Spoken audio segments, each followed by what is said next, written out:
কাৰণ আজি আমাৰ জনগোষ্ঠী সান্তাল মহিলা এজনী দ্ৰৌপদী বাইদেউ আজি ৰাষ্ট্ৰপতি হৈছে।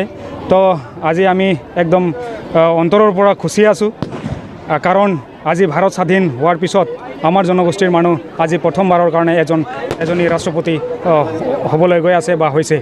তো আমি আশাবাদী NDA চৰকাৰৰ ওচৰত যে অসমৰ আদিবাসীসকলক সান্তাল উৰাও মুণ্ডাসকলক অতি শীঘ্ৰে জনজাতিকৰণ কৰিব।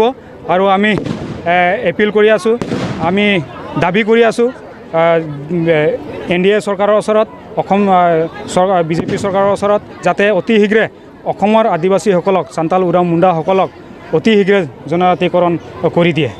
কি অখিল গগৈ বহু সমালোচনা কৰা দেখা গৈছে, তাৰপিছত তেওঁ ক্ষমাও খুজিছে।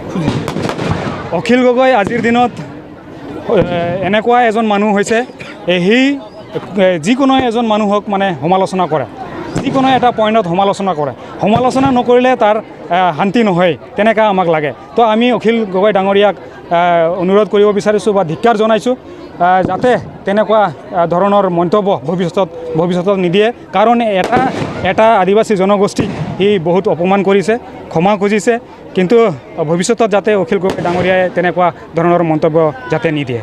আজিৰ এই অনুষ্ঠানটো কোনে আয়োজন কৰিছে? আজিৰ এই অনুষ্ঠানটো আমি এই অঞ্চলৰ যুৱক যুৱতীসকলে আয়োজন কৰিছোঁ, আৰু ৰাইজে মিলি আজি 20খন গাঁৱৰ যুৱক যুৱতী আৰু ৰাইজে মিলি আজি এইখন প্ৰগ্ৰামটো আয়োজন কৰিছোঁ। কাৰণ আজিৰ দিনত আমাৰ কাৰণে বহুত এটা খুচিৰ দিন। Thank U.